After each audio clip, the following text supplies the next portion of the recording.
Good morning from Warramai Country. I'm Claire Murphy. Welcome to the Solo Bureau. When's the last time you donated blood or plasma?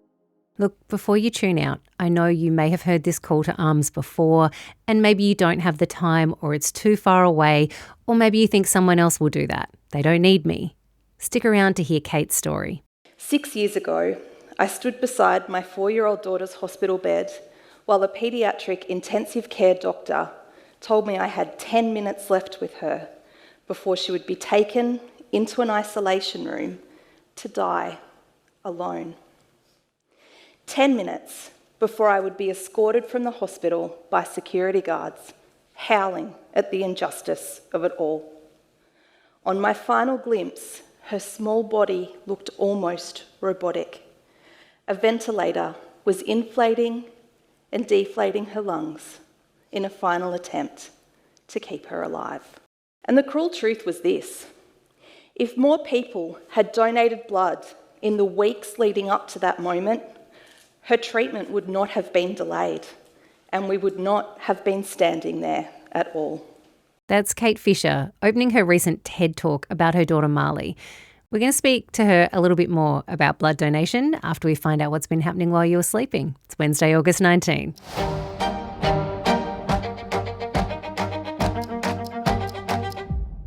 A range of amendments have been made to the controversial bill attempting to scale back spending on the NDIS as it passed the upper house overnight. Hours before the final vote, the Labor government revealed 63 changes they'd made in response to community concerns, including severely disabled Australians who require constant care to be able to appeal decisions made by the NDIS minister that affect their funding. There will be increased penalties for providers who receive kickbacks, along with protections for whistleblowers. However, community and social participation funding, which is set to be slashed despite it helping people with a disability access friends, appointments and work, will remain ineligible for appeal.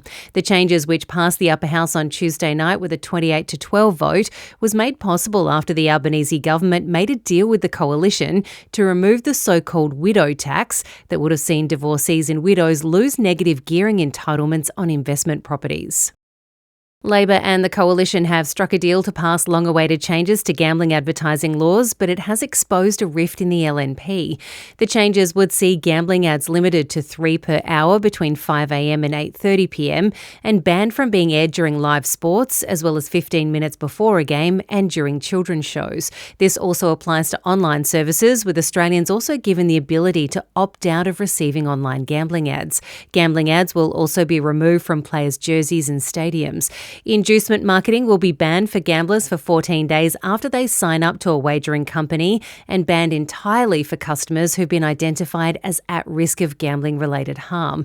Nationals backbencher Pat Conahan, who was part of the original Murphy inquiry that created the report on which these laws have been drafted, crossed the floor to vote against his party's amendments, specifically those covering inducements, accusing them of not going far enough. He was joined by Liberal colleague Andrew Wallace, who hasn't voted against the coalition in nearly a decade. The Sydney Swans board met last night to decide penalties for the players caught up in sexual assault allegations. Releasing a statement ahead of the meeting, the club said they had conducted interviews with the players accused of being involved in the incident, which involved a young woman at Melbourne's Pullman Hotel on Sunday night, saying they will agree on player sanctions and penalties while respecting there is an ongoing investigation by Victoria Police. The statement says the club believes the players are in serious breach of expected club behaviour and standards, saying it's appropriate to take firm action and highlight that any sanction we impose relates solely to those breaches. The statement goes on to say the club also acknowledges that these serious allegations impact others and their well-being must be paramount, saying the Swans condemn all forms of abuse and disrespectful behaviour towards women. US President Donald Trump has taken to social media to say that they're no longer in talks with Iran, with none scheduled, but says the naval blockade remains in place and the Strait of Hormuz is open. Meanwhile, Iran's top negotiator Mohammad Bakr Kalibaf made a statement to local media that the strait remains closed until the US meets conditions of the interim deal they signed back in June, which includes lifting the blockade and oil sanctions, releasing frozen Iranian assets, and ending all threats of military operations. Meanwhile, 8 Israeli Israeli airstrikes have hit an airbase in Syria, the US envoy for the region calling it an unnecessary escalation. The Israeli military has declined to comment on the strikes. They regularly bombed Syria when former President Bashar al-Assad was in power, and in the months after he was ousted, seized ground in the southwest of the country, Israel saying it was due to concerns about the militant Islamist background of the country's new leaders. Turkey has accused Israel of trying to destabilise Syria and undermine its new administration. Venus and Serena Williams have returned to the court playing doubles for the first time since 2022, going down in their opening match at the Cincinnati Open. Serena told reporters after the game that saw them go down to Ukraine's Marta Kostyuk and American Peyton Stearns that it was fun, explaining that they'd kicked off a little rust and were really starting to feel it. Together, the Williams sisters have won 14 major doubles titles, including 6 at Wimbledon, as well as 3 Olympic gold medals before Serena Williams retired.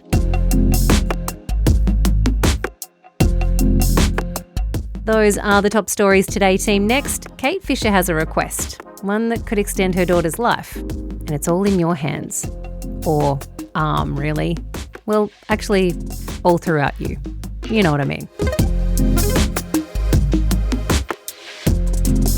When I mentioned not too long ago, if you have a cause or an initiative you'd like to feature on the Solo Bureau, to hit me up, Kate was pretty quick off the mark.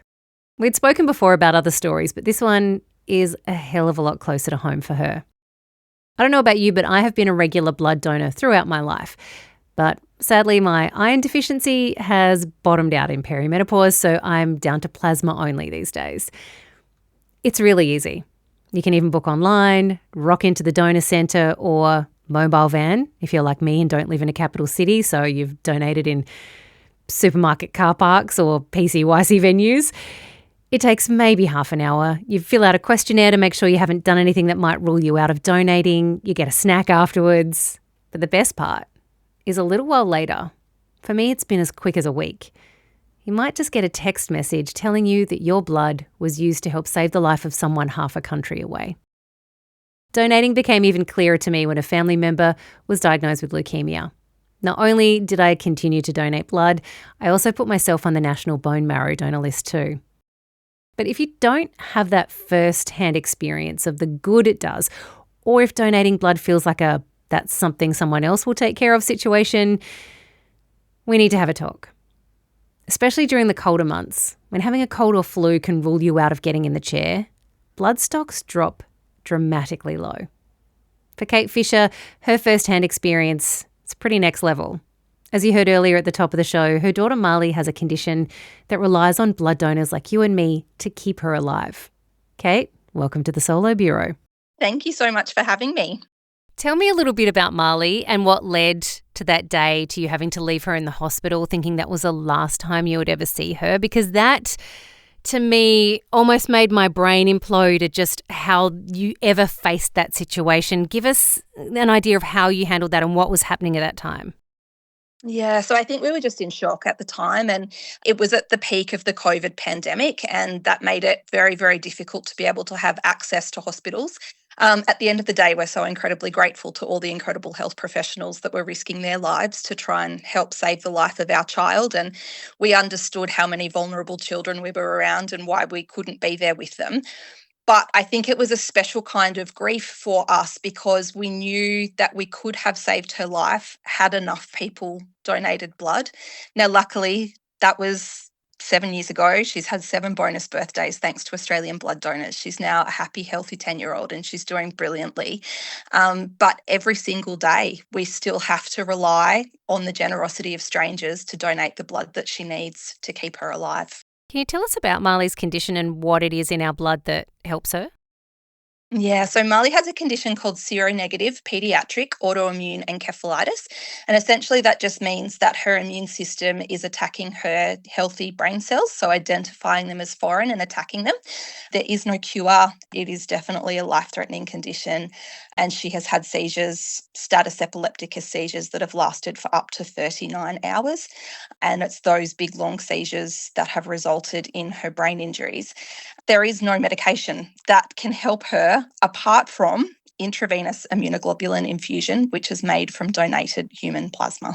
Now, that's the thing that I don't think a lot of people understand, because when you donate blood, there is a certain amount of time between blood donations, because you can't just keep sucking, all the goodness out of yourself and giving it to others. Yeah. But plasma you can donate way more regularly, right? Yeah, so every 2 weeks you can do plasma. The reason you can do that is they take your whole blood out and then they spin it in a plasmapheresis process. So it's this really cool machine. You get to see the red cells spun separately to your plasma, and then you have that red cell return.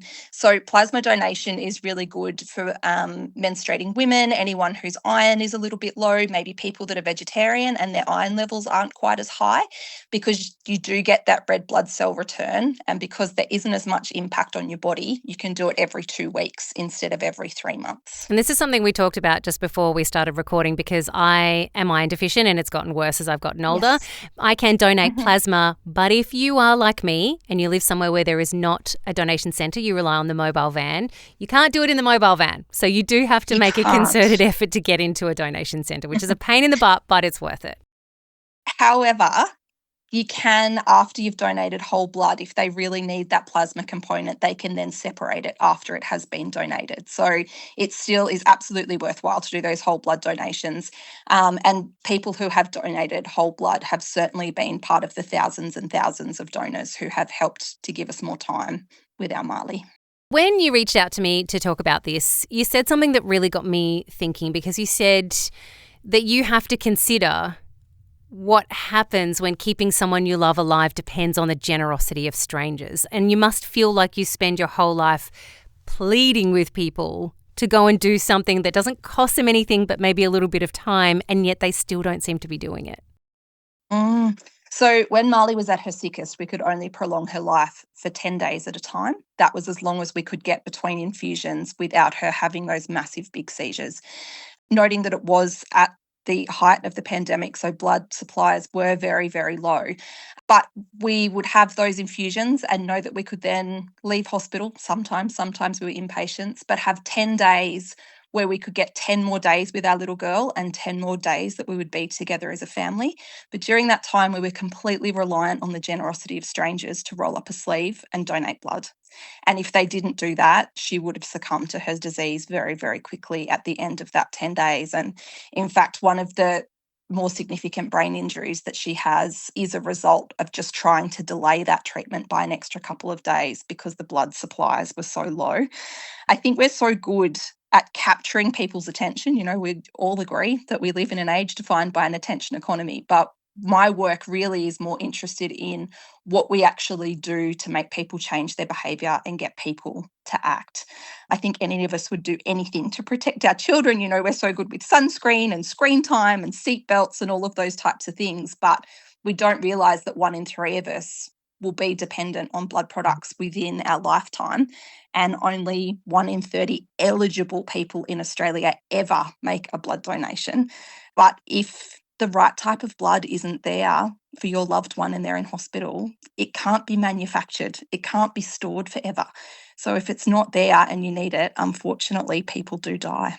This is something that Aussies can actually be really good at, because we've shown that we can be really good at it. So in times of natural disasters or major trauma events, we see people line up around the block, rolling up a sleeve, waiting for that needle to help.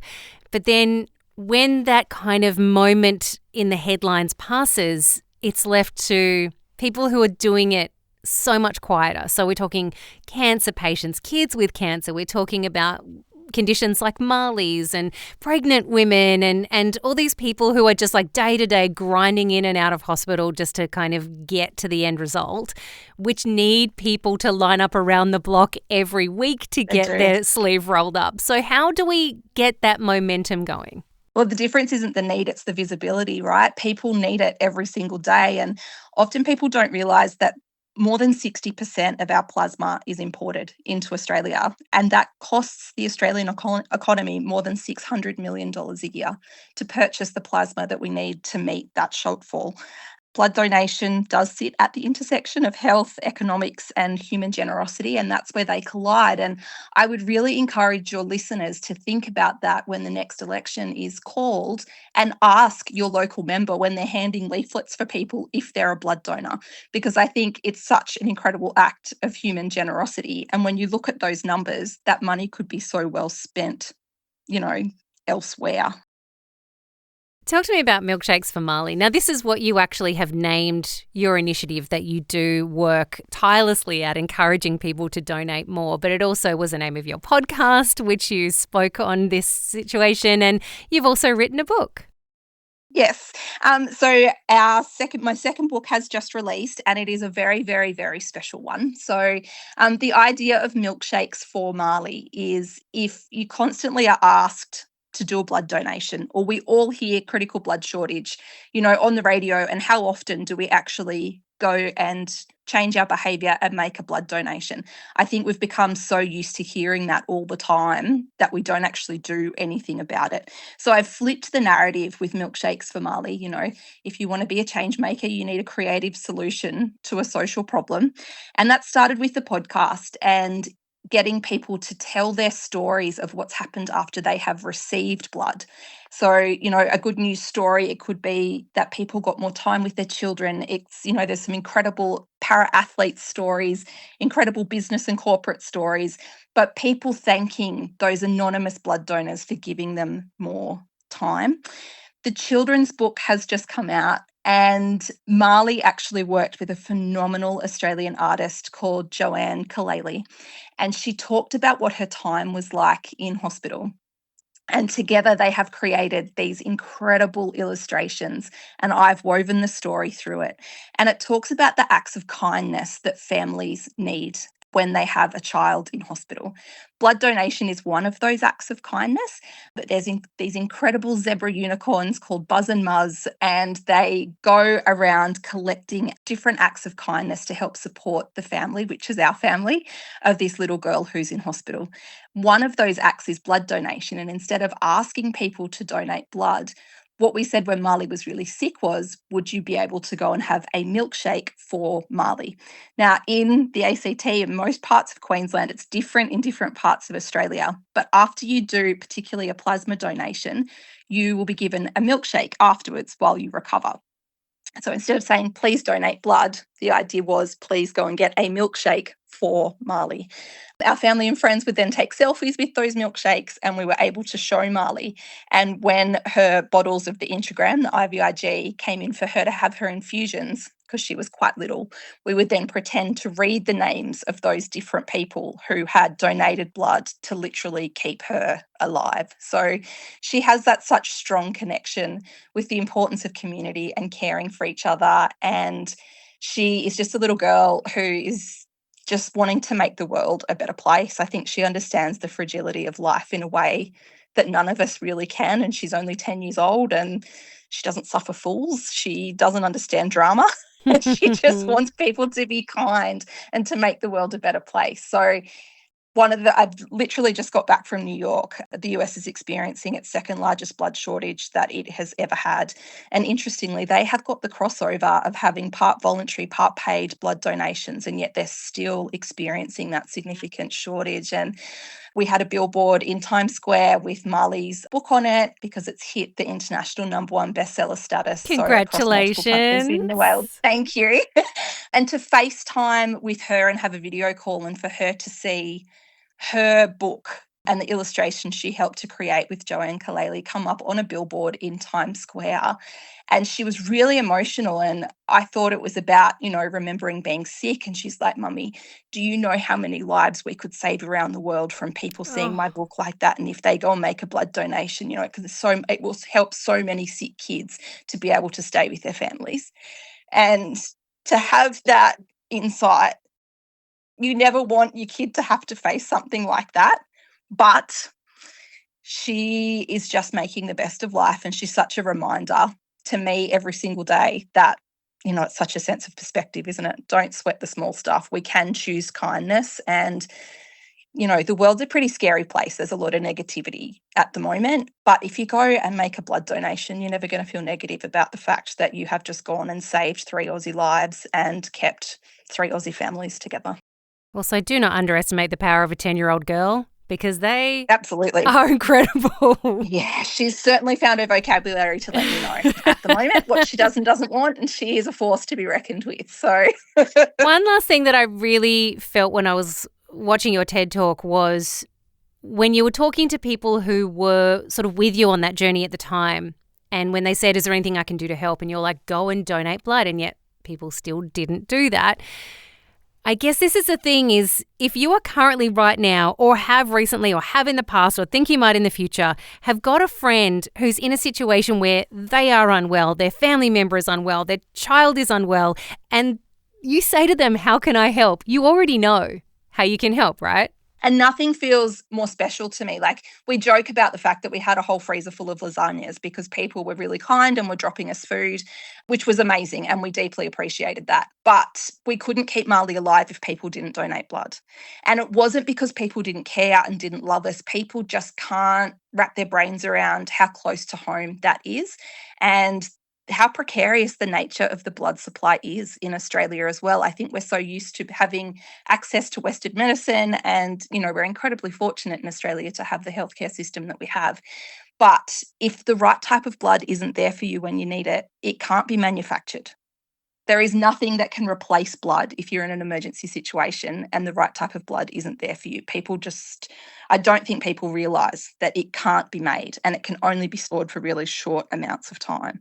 So I often say to people, when you're sitting around your dining table tonight, or even, driving kids home in the car, whether you're at work, with your sporting team, your community group, whatever it is, just look over your left shoulder and look over your right shoulder and realise that either you or one of the people either side of you will be dependent on Australian blood donors within their lifetime to keep them alive.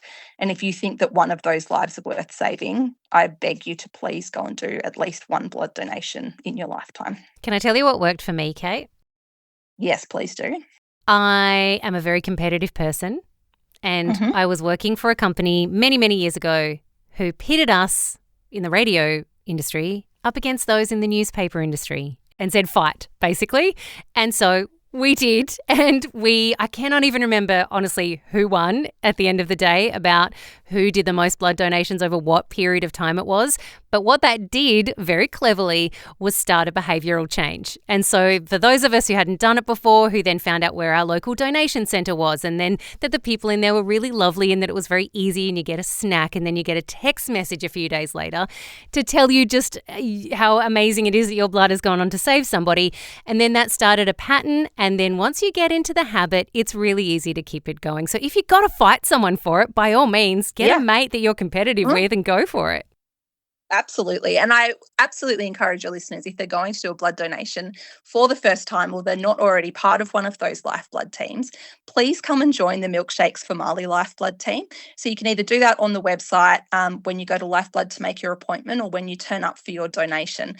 It is the most incredible, empowering thing for Marley to know that through sharing her story, through the TEDx Brisbane talk and the podcast and my children's book, that sharing her story has saved the life of over 10,000 people in the last 3 years. And we're able to track that through the people that register for our Lifeblood team. And that's just an incredible thing, to think that all of those people are still alive today through being inspired by Marley's story. And what a phenomenal legacy for her to have in this world, whether we get a little bit more time with her or a lot more time with her. The foundation of my work is always to say thank you to those incredible people who have given her 7 bonus birthdays. And if people want to know more about it, I really encourage you to go and check out the TEDx talk, and also come over and have a look at milkshakes_for_Marley on Instagram. We'll pop all of the links to those in the show notes as well. Kate, thank you. And please tell Marley hello, and that we are super proud of all the hard work that she's been doing. Absolutely. Thank you so much. I would really like to dedicate this episode of the Solo Bureau to a man called James Harrison. His nickname is the Man with the Golden Arm. Between the ages of 18 and 81, he donated more than 1,700 times. He did it after needing major surgery as a teenager and then deciding to give back to those who donated and helped save his life, despite his intense fear of needles. He only stopped because he aged out. But Golden Arm wasn't just due to how much he donated. His blood was found to contain a larger than usual number of antibodies against the Rhd antigen. Blood which contains a high level of anti-D antibodies can be processed to create immunoglobulin-based products used to prevent hemolytic disease of the newborn. It's a blood disorder where a mother's antibodies destroy her own baby's red blood cells. In a world of no donors, please be a James Harrison, who hoped that his record would be beaten one day. Maybe it'll be you. That's it for the Solo Bureau today, friends. Thank you so much for listening. I hope you have a wonderful day. If you can, please get onto the Lifeblood website. Book yourself an appointment. You won't regret it. In fact, you'll feel pretty damn good when that text message comes in. Have a great day. I'll catch you tomorrow.